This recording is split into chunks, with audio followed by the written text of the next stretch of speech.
Décriée, à juste titre, mais pas pour les bonnes raisons, la licence Call of Duty, mastodonte commercial emblème de la réussite économique du jeu vidéo, fait la joie des trolls depuis de nombreuses années. Si elle a su s'enfermer dans sa parution annuelle de jeux toujours plus semblables, il semblerait alors que cet Advance Warfare soit le titre de l'ambition nouvelle d'un renouveau qui voudrait marquer le coup dans ce changement de génération de consoles. Et Dieu sait s'il était temps, en déclin depuis quelques années, la licence d'Activision perdait en intérêt tout autant qu'en public, mais inaugurateur d'un nouveau cycle à 3 studios avec 3 années consacrées à chaque titre, cet Advance Warfare est peut-être le messie que tout le monde attendait, qui sait. Pas moi en tout cas.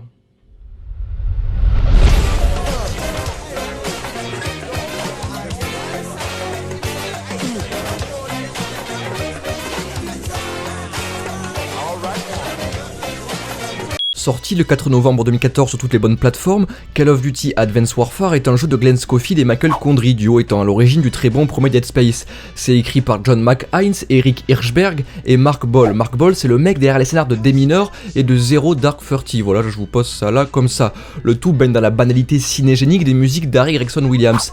C'est développé par Sledgehammer Game et distribué par Activision.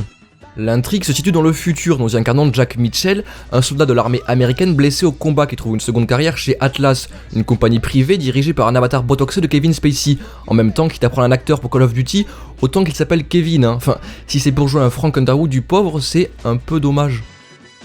Et le scénario est ridicule, c'est du serious business à mourir, c'est prévisible, et ça n'a que l'intérêt de donner un prétexte efficace et une somme d'action conséquente. C'est burné, c'est hollywoodien de ne plus savoir quoi en faire, mais ça marche relativement suffisamment que pour qu'on ait envie d'aller jusqu'au bout du truc. Et c'est déjà pas mal. Parce que, autant le dire, la licence Call of Duty ne s'est jamais affirmée comme une saga aux histoires palpitantes. Tout le monde n'y joue que pour quelques amusantes heures de multijoueur toujours très maîtrisé dans sa volonté d'être le plus accessible possible, pour que tout le monde puisse s'y amuser et puisse aisément tuer des gens. Le tout marche vraiment très bien.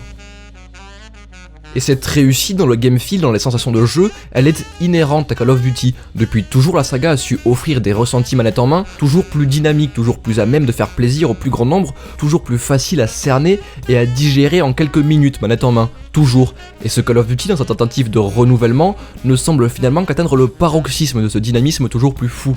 Parce que, en effet, la nouveauté futuriste de cet opus, c'est l'exosquelette que l'on porte tout au long du jeu. Un exosquelette qui nous rend plus rapide, plus fort, plus résistant, qui nous fait sauter plus haut, glisser plus vite, et nous permet même de faire des dashs. Dans cette folie paroxysmique d'un gameplay toujours plus intense et toujours plus vif, cet Advance Warfare fait lieu de modèle du genre et de Call of Duty parfait. La licence a donc enfin atteint un espèce de point d'orgue du gameplay, quelque chose d'intense, d'inarrêtable, de puissant, bref, ce qu'elle a toujours voulu faire avec plus ou moins de succès. L'exosquelette offre une verticalité plus ou moins bien exploitée à tout ça, et si le scénario c'est nous faire enchaîner toutes les phases de combat avec variété et fluidité, force est alors de constater que cet Advance Warfare est une réussite.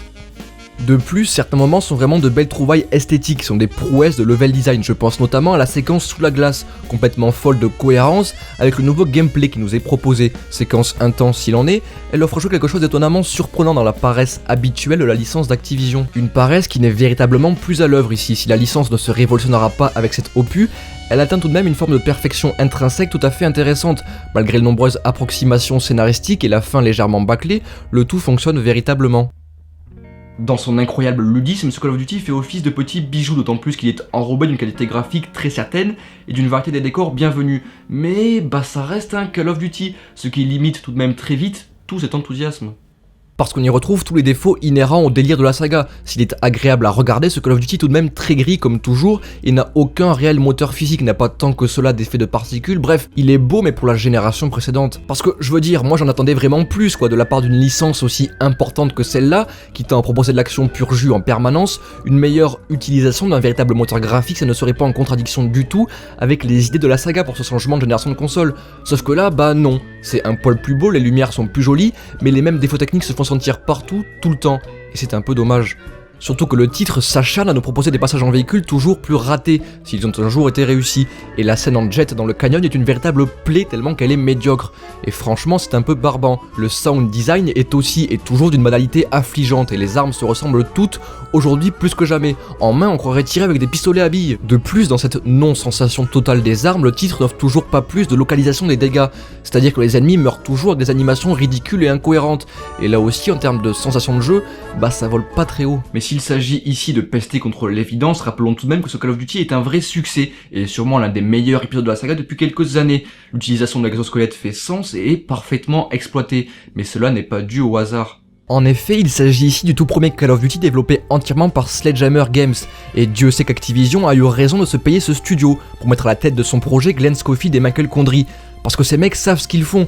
La réussite de Dead Space, c'est eux, et c'est pas rien. Les mecs ont véritablement un certain niveau de maîtrise dans leur domaine. Et on peut le dire, ici ça se sent. Le renouveau n'est pas révolutionnaire, mais s'impose et impose cet Advanced Warfare comme l'un des tout meilleurs Call of Duty de l'histoire. Ce qui ne signifie pas grand chose, je vous l'accorde, mais exprime bien la réussite de cet opus. Et pourtant, malgré le succès ludique inhérent à la licence, Call of Duty a toujours été critiqué pour sa soi-disant médiocrité, manette en main. Médiocrité qui n'a véritablement jamais existé. Le problème de la licence d'Activision se situe bien au-delà de ces non-défauts de jouabilité.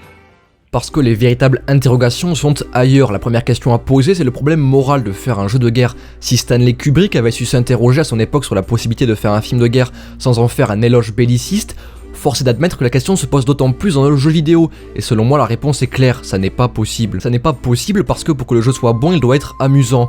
Or, qu'est-ce que rendre la guerre amusante si ce n'est en faire un éloge inadmissible et terriblement dangereux?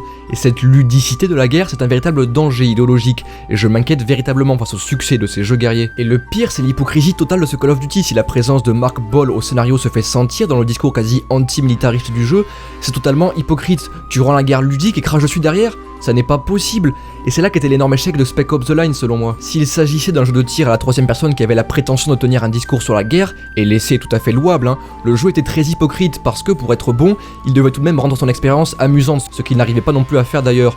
Or tu ne peux pas rendre amusant le fait de tuer des gens et dire aux joueurs que ce qu'il fait c'est très mal juste après. Et l'hypocrisie allait jusqu'à proposer un mode multijoueur dans lequel on est censé s'étriper joyeusement avec des amis. Merde quoi. Et pour en revenir à Call of Duty, ce jeu est un véritable danger idéologique. En plus de faire un éloge certain de la guerre en la rendant ludique, la saga participe à une véritable éducation aux armes. Qui, après avoir joué à Call of Duty, ne saurait pas différencier un FAMAS d'un AK-47? Et bah merde, c'est un problème. Mais j'approfondirai tout ça dans une prochaine vidéo, c'est promis. Le deuxième problème est selon moi économique et tient du rayonnement et de l'influence de la licence sur l'industrie vidéoludique. Parce que Call of Duty s'est tellement vendu que c'en est quand même devenu un produit culturel qui marche mieux que le cinéma. Quel journal n'a d'ailleurs pas relié l'info comme quoi que l'opus Modern Warfare 3 avait généré plus de recettes que le film Avatar, ce qui n'est pas rien. Et c'est un problème parce que le modèle de production de la licence est véritablement une caricature capitaliste, un modèle des dérives de notre système économique. Je veux dire, Call of Duty c'est le McDo du jeu vidéo, c'est fait de manière totalement honteuse, sans respect pour les produits utilisés, en prenant son public pour un con au travers différentes méthodes marketing très douteuses, DLC et j'en passe, tout en investissant bien plus dans la communication autour du produit que dans sa qualité finale.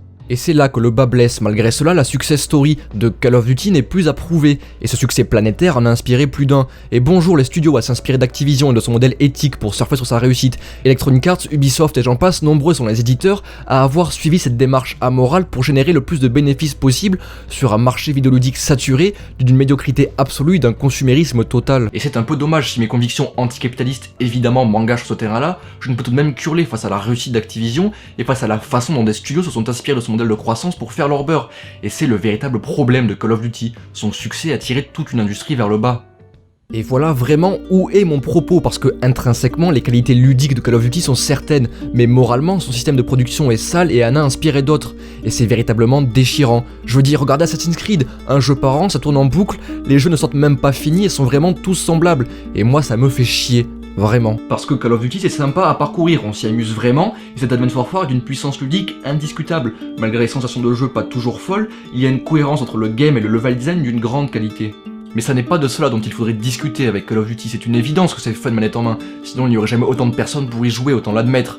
Non, il faudrait discuter d'autres choses, des idées que la saga transmet intrinsèquement ou pas. Et, en omettant le grand ludisme de la saga, c'est dans cette discussion des idées philosophiques, morales, économiques et politiques que l'on arrivera à sortir un discours critique intéressant de la licence d'Activision, qui, malgré tout le bien et le mal que j'ai pu en dire, reste quand même un gros truc de pigeon.